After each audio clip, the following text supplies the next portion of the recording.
Let's talk about the future of food. We're going to start with something you've probably eaten a million times, shrimp. Now, you might not think high-tech when you think of shrimp farming, but believe me, we're about to see how engineering, data, and some pretty clever AI are completely changing the game. I mean, on the surface, a shrimp is a pretty simple little creature, right? But trying to raise thousands or even millions of them, that is a whole different ballgame. Traditional farms have to deal with all sorts of challenges: water quality, disease, crazy weather. So the big question is, how do you bring some precision, some real control, to something so delicate and complicated? And this one question right here is the key to everything we're going to talk about. What if we stop looking at a farm as just a bunch of ponds and tanks, and instead we think of it, we build it like a living, intelligent organism? That's the metaphor we're going to use to unpack all this amazing technology. All right, so here's our blueprint for the journey. We're going to start with a physical foundation, the body. Then we're going to add a digital nervous system. After that, we'll install an AI brain. And finally, we'll look at the real-world results and what all this means for the future. So let's get started by building the body. Okay, first things first. Every smart system needs a body, a physical form. And for our smart farm, that foundation is a super-controlled, completely self-contained environment. This right here is called a Recirculating Aquaculture System, or RAS for short. The best way to think of it is as the farm's skeleton and its circulatory system, all rolled into one. See, instead of an open pond exposed to the elements, this is a closed-loop system where the water is constantly being cleaned, treated, and then cycled right back through.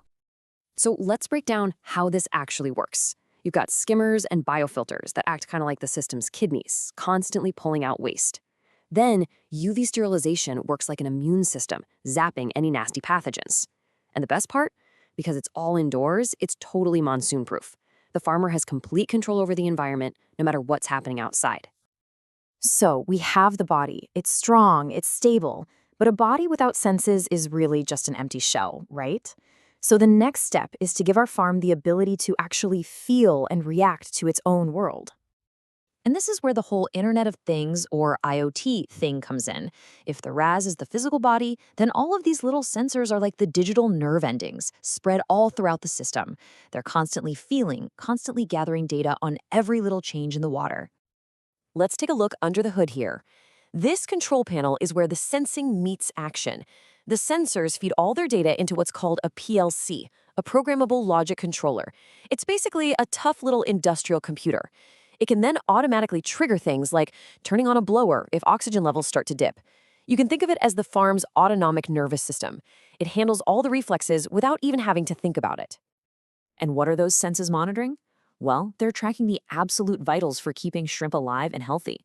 Stuff like dissolved oxygen, the pH balance, temperature, you name it. And it's all being tracked in real time, 24/7. This constant stream of data is the absolute lifeblood of this entire smart system. Okay, so now we have a body, and we have a nervous system that's collecting just massive amounts of data. But data by itself is pretty useless without a brain to process it, to find patterns, and to make smart decisions. This is the farm's brain. It's built in layers of software. Down at the bottom, you've got the control layer that talks directly to the pumps and blowers. In the middle, there's a communication layer that shoots all that data up to the cloud. And then at the very top, you have the intelligence layer. That's where Python and all the AI algorithms go to work. And here is a fantastic example of that brain in action. Using computer vision, the AI can literally see the shrimp in the tanks. It can identify individual shrimp, measure how long they are, and even estimate their weight, all without a person ever having to touch them or stress them out. It's like having a dedicated biologist watching over every single shrimp around the clock. But this system doesn't just watch, it acts. The second a sensor detects a problem, let's say a dangerous drop in oxygen, the AI doesn't just log it somewhere. It instantly fires off an alert straight to the farmer's phone. This means they can step in immediately, turning what could have been a total disaster into just a simple fix. And check this out. Here is another amazing application.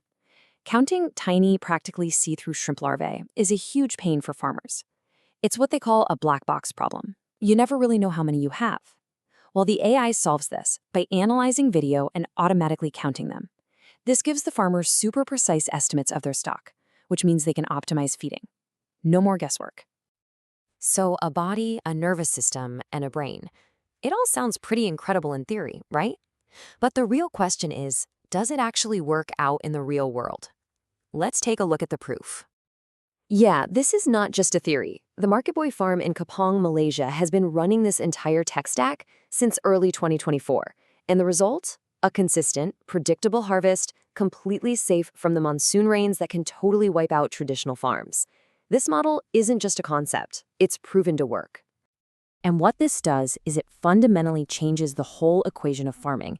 In a traditional farm, if you want more shrimp, you need more people. It's a pretty linear relationship. But with a smart farm, you totally decouple that. To scale up, you don't need more people doing routine checks, you need more data. This frees up your human team to focus on the really important high-value stuff. And the benefits go way beyond just efficiency. Every single data point creates a permanent digital log, which gives you perfect traceability from farm to table. All this automated data collection makes getting official certifications a total breeze. And ultimately, all this transparency builds confidence with investors and with you, the person eating the shrimp, because you know exactly how your food was raised.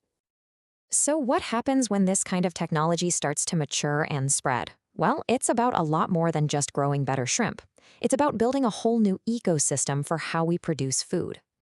This smart stack basically becomes a platform.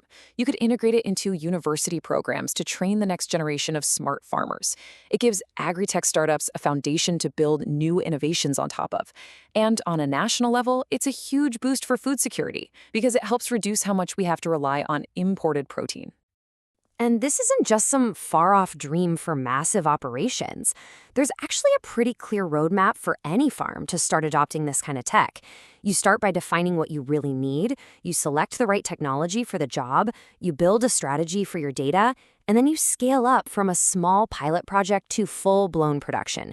It's a repeatable, scalable process. So we've built a farm with a body, a nervous system, and an AI brain. It's an incredibly powerful model for control, for efficiency, and for sustainability. And that leaves us with one final thought. If we can apply this level of intelligence to farming shrimp, what other massive global challenges in food, in water, in energy are we ready to solve next?